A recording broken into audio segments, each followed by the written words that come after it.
Good morning बच्चों। चलिए आज अपना टॉपिक स्टार्ट करते हैं। इससे पहले हमने जो यूनिट फर्स्ट के में फूड साइंस में यूनिट फर्स्ट आपका स्टार्ट पढ़ी थी, उसमें जो क्या क्या कवर किया था हमने, फूड्स की definition, objectives of foods, okay, और relation to nutrition and functions of food, इन चीज़ों को हमने कवर किया था। आइए अब इसकी सेकेंड यूनिट स्टार्ट करते हैं। तो वो है हमारा बेसिक फूड ग्रुप्स। तो स्टार्ट करते हैं। चलिए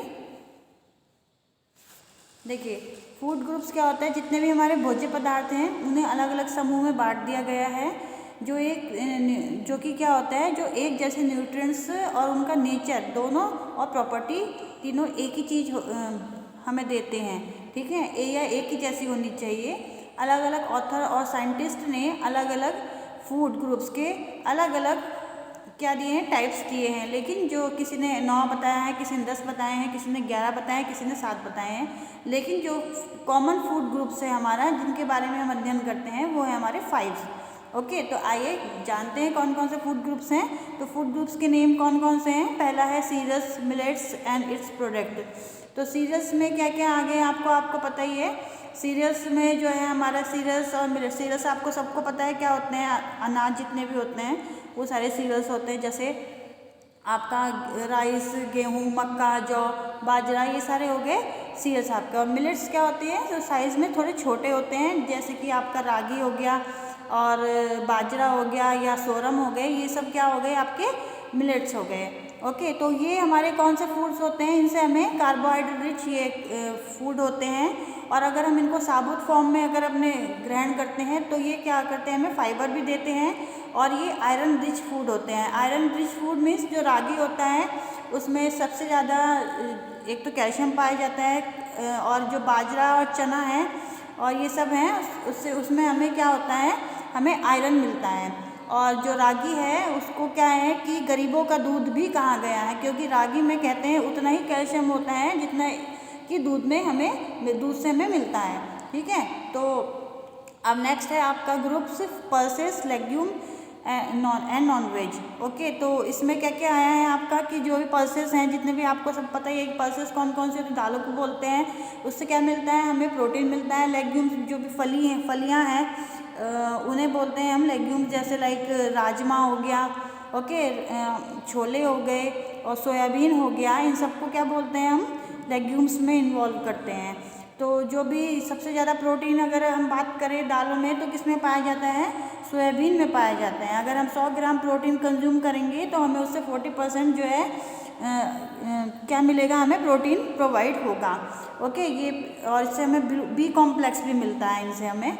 ठीक है, और थर्ड है आपका मिल्क एंड मिल्क प्रोडक्ट। आपको समझ में आ गया होगा, जैसे बोला गया मिल्क और दूध और उससे बनने वाली चीज़ें। तो उसमें ये हमें किन किन चीज़ों से मिलता है, कर्ड, चीज़, पनीर, छेना, ठीक है, इन सब से हमें मिलता है। और मिल्क प्रोडक्ट में आपको पता ही है कि जितने भी दूध से बनने वाली चीज़ें हैं उसमें ये सब आ जाते हैं। तो दूध से बनने वाली चीज़ों में सारे न्यूट्रिएंट्स प्रोवाइड हो जाएंगे हमें। ओके, अब आपका नेक्स्ट है वेजिटेबल्स एंड फ्रूट्स।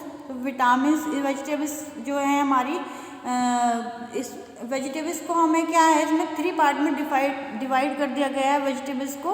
अभी मैंने इसमें स्लाइड में नहीं बनाया है क्योंकि वो बहुत लंबा हो जाता है, इसलिए जो आपका जूम मीटिंग है मैं उसमें आपको क्लियर करूँगी। तो ये नोट डाउन अपनी कॉपी में भी कर लीजिएगा। जो वेजिटेबल्स होती हैं उसको 3 पार्ट में डिवाइड कर दिया गया है। पहली है आपकी ग्रीन लीफली वेजिटेबल्स, फिर आपकी रूट्स हो गई, जितनी भी जड़ वाली चीज़ें हैं, जैसे आलू, शकरकंद और मूली, और ये आपकी शकरकंदी हो गई, आलू, अरबी हो गई, ये सारी किस में आती हैं, रूट्स में आ जाती हैं।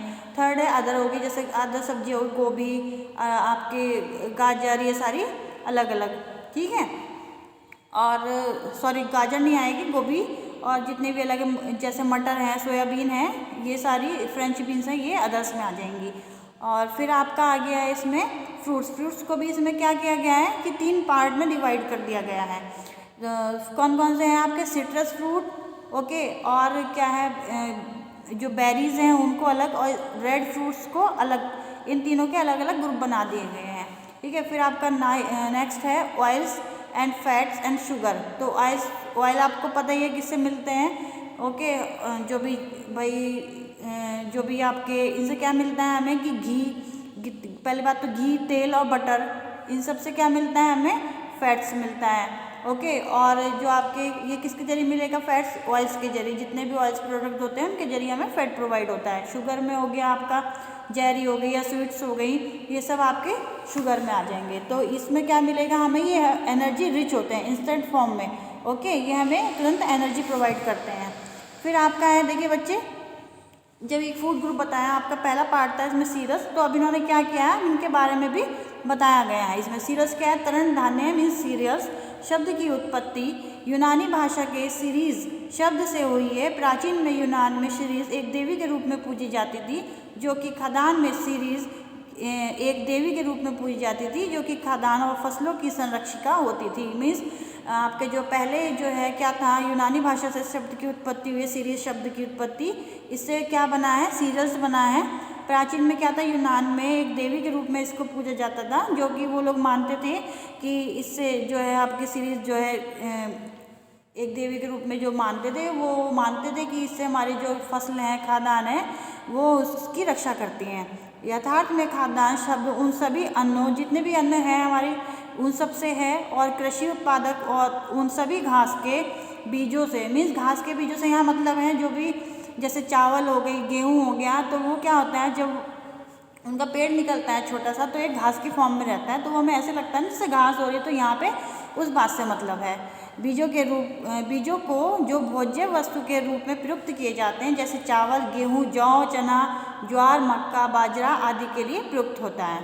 अब इसकी संरचना है, तरण धान्य की संरचना means structure of cereals and millets. ठीक है, भारत के अधिकांश भागों में रोटी खाद्यान्न से ही बनाई जाती है। इनका उपयोग करने का एक मुख्य कारण ये भी है कि यह ऊर्जा के उत्तम स्रोत हैं, इसलिए इसकी फसल आसानी से हो जाती है। मीन्स भारत में क्या है, अधिकांश भागों में जो है रोटी के लिए क्या है, गेहूँ उगाते हैं, और इसका एक मुख्य कारण ये है कि ये ऊर्जा का एक उत्तम स्रोत है। मीन्स इससे हमें ताकत मिलती है, एनर्जी मिलती है, और क्या होता है, इसकी फसल जो है आसानी से उगा भी दी जाती है। देखिए इसमें ये गेहूँ का स्ट्रक्चर है, इसके 3 पार्ट हैं। पहला है इसका भूसी का आवरण, ये मेन है 3 पार्ट।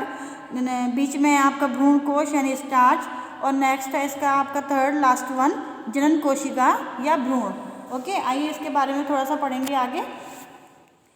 फर्स्ट है इसमें भूसी।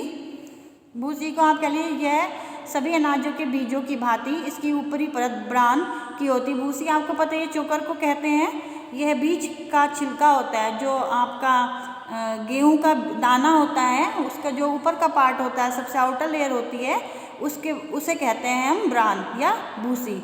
इस भारी आवरण का भार पूरे बीज के भाग का 5% होता है। मीन्स इस जो अनाज है आपका, गेहूं का दाना है, उस एक दाने का जो आउटर लेयर है भूसी की, उसका ही जो भाग होता है कितने % का होता है, वो अकेला 5% का होता है। ये अधिकांश सेलुलोज से निर्मित होता है। इसमें क्या होता है, इसमें क्या क्या मिलता है, इसमें खनिज व विटामिन बी पाए जाते हैं। भूसी की परत के नीचे वर्गाकार कोशिकाओं की एक परत होती है, जिसे हम एल्यूरोन होता है या फिर एल्यूरोन कहते हैं, जिसमें पर्याप्त मात्रा में, ये यहाँ पे थोड़ा सा बच्चों टाइपिंग में गड़बड़ हो गई है, तो थोड़ा सा मैं आपको बोल दे रही हूँ, आप समझ लीजिएगा। पर्याप्त मात्रा में प्रोटीन, थायमीन, लोहा और फास्फोरस आदि होते हैं। ओके, तो इस जो अकेला ये पार्ट है भूसी का, उसमें क्या क्या पाया जाता है, प्रोटीन, थायमीन, लोहा और फास्फोरस। गेहूं के दाने का 8% भाग इस परत का होता है। इसलिए क्या कहते हैं कि जो भूसी होती है, चोकर होती है, उसको कहते हैं कि आटे में से उसको अलग नहीं करना चाहिए। ठीक है, क्योंकि अगर वो निकल गया तो हमारे फाइबर है, जितने प्रोटीन्स हैं, विटामिन हैं, सब वो निकल जाएंगे, फिर हमारे गेहूं में कुछ नहीं बचता है आटे में। फिर आपका नेक्स्ट है बीज का पोषण, भ्रूण पोष मीन्स एंडोस्पर्म। बीज के केंद्र में जो पदार्थ होता है उसे भ्रूण कोश कहते हैं। इसमें स्टार्च कण और कुछ प्रोटीन, ग्लूटेन रहता है, परंतु खनिज आदि नाम मात्र के ही होते हैं। ठीक है, ये जो बीज का पार्ट होता है, ये क्या होता है, जो गेहूं के दाने होता है, उसका केंद्र में सेंटर पार्ट होता है, इसे क्या कहते हैं हम, भ्रूण पोष या फिर एंडोस्पर्म कहते हैं। इसमें क्या क्या मिलता है, इसमें स्टार्च के कण होते हैं, कुछ प्रोटीन या ग्लूटेन रहता है, लेकिन जो खनिज होते हैं वो सिर्फ नाम मात्र के लिए ही रहते हैं। फिर आपका लास्ट वन है इसमें जन्म कोशिका या एम्ब्रो या फिर भ्रूण। ये नीचे का जो सबसे पार्ट होता है, यह भाग पूरे दाने का 82% होता है। मीन्स कितना होता है ये? 82% होता है। जन्म कोशिका या भ्रूण यह दाने के नीचे के किनारे पर बीच का सबसे महत्वपूर्ण भाग होता है। ये जो दाना होता है सबसे नीचे के पार्ट की बात कर रहे हैं इसमें, जो दाना होता है सबसे नीचे के पार्ट का जो किनारे का बीच का हिस्सा होता है, ओके, सबसे महत्वपूर्ण भाग है और इसी भाग से गेहूं का पौधा जन्म लेता है। ये एक इम्पॉर्टेंट बात है। इसी भाग से क्या होता है? गेहूं का जो पौधा होता है वो जन्म लेता है या फिर पनपता है या बड़ा होता है। इसमें क्या क्या पाया जाता है? प्रोटीन, कैल्शियम और वसा होते हैं। अनाज के दाने की अधिकांश राइबोफ्लोविन इसी भाग में ही पाई जाती है। मीन्स जो राइबोफ्लेविन होती है वो किस भाग से मिलती है? इसी भाग से मिलती है। आइए अब इसकी न्यूट्रिटिव वैल्यू पता करते हैं कि एक गेहूं में या गेहूं के दाने में कितने % कौन कौन से न्यूट्रिटिव वैल्यू है। गेहूं में लगभग 12.1% प्रोटीन होता है, ओके, 59.4% कार्बोहाइड्रेट होता है और आपका 2.25% क्या होता है? खनिज लवण पाए जाते हैं। ओके, ये आपके जो सेकेंड यूनिट का ए पार्ट जो है सीरियल्स, ये कवर हो गया है। नेक्स्ट वीडियो में हम पल्सेस के बारे में बात करेंगे और आपका जो इसके प्रोडक्ट हैं, थोड़े से सीरियल्स के प्रोडक्ट, इनके बारे में भी आगे पढ़ेंगे, मिलेट्स और इसके प्रोडक्ट के बारे में। ठीक है, ओके बच्चों, थैंक यू।